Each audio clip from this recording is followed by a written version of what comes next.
Cops are following this man. We are following the cops. Our camera records their every move.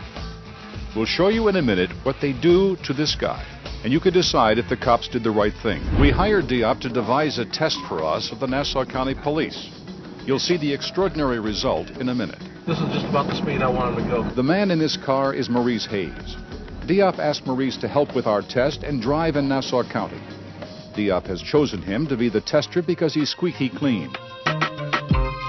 In fact, Maurice is a college student at Florida A&M University, where Diop is one of his teachers. Maurice even mentors a boy in elementary school. You're going to be going west. Diop was with our producer and cameraman in a second car, communicating with Maurice via walkie-talkie. Diop instructed Maurice to drive carefully and avoid breaking any laws. He's in an older model Chevy with Florida plates. The car has no violations. You are about to see our test, caught on tape, minute by minute. Now watch closely and see if you think what happens is right or wrong.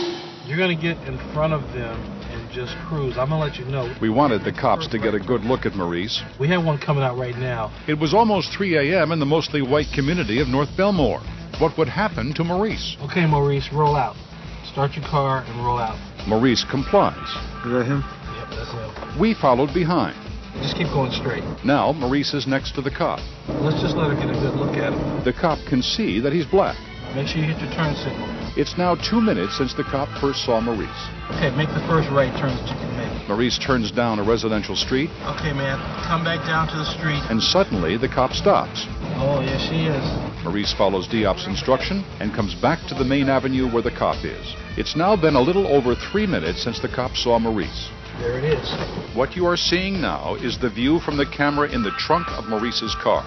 The cop pulls him over. How you doing? How you doing? All right, let me see license, registration, insurance card, please. Diop told Maurice to cooperate with lawful requests, but not to answer personal questions.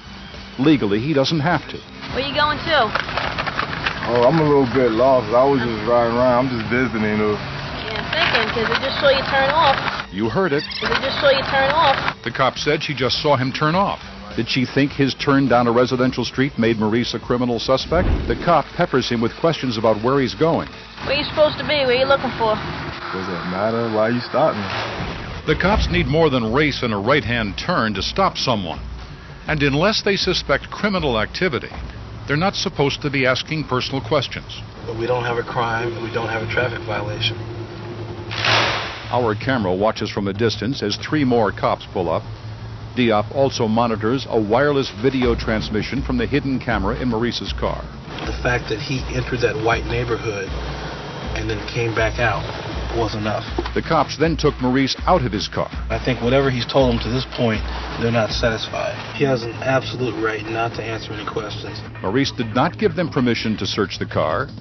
They did it anyway. They're basically going through the entire car without any legal reason. We wanted to get closer to see if Maurice was all right. Okay, I don't like this. We were shocked by what we saw. In my view, the act of handcuffing him was to intimidate and humiliate him. The cops had no right to search Maurice's car or put him in handcuffs without reliable information he had committed a crime. Maurice had broken no laws. There was nothing illegal in his car, yet they kept him handcuffed for over an hour. They never charged him with anything and finally let him go.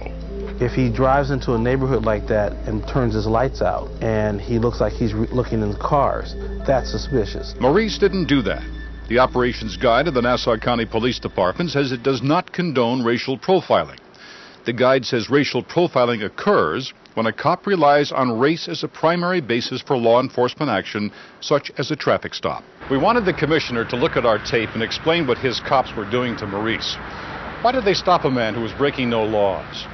Was it based on his race? Why did they tear his car apart? And worse yet, why did they keep him in handcuffs for over an hour? The police commissioner refused to answer. One officer stated that taxpayers don't want criminals in their neighborhood at 3 o'clock in the morning, and I asked him why he called me a criminal, and he just walked away. Even though we couldn't get answers from the police commissioner, we still wanted to know. Would Nassau County cops be suspicious of a young white man driving in a mostly white neighborhood at 3 in the morning? That was part 2 of our test. We were surprised by what happened. Are you in place, Greg? Coming around the corner right now. Now we're in Belmore. near the train station and the commuter parking lot. This time, Greg Slate is driving. Also an older car with Florida plates.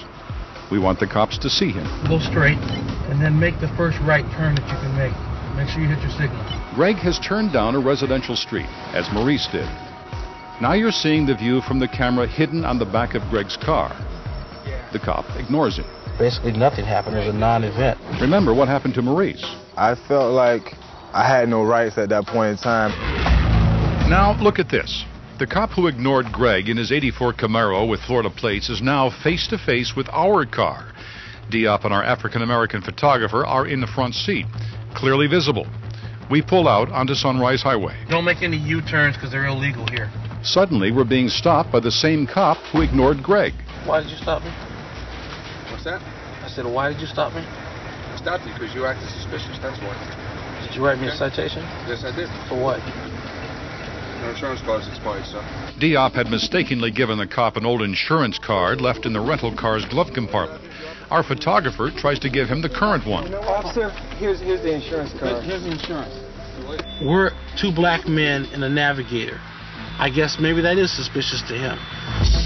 After that, we still tried again to get Greg noticed by the cops. We've been up all night, and it starts to get light. Get up a little bit further, let him get a look at you. Greg's presence in the neighborhood did not get him stopped, searched, or detained. That's not who they're looking for, and that's not who they perceive as a threat. After the Nassau County Police refused to explain what happened to Maurice, we tried to get some answers from the Nassau County executive. His office never returned our call.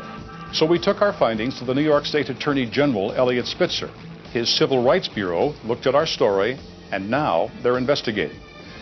We want to stay on top of this story, and we'd like your help.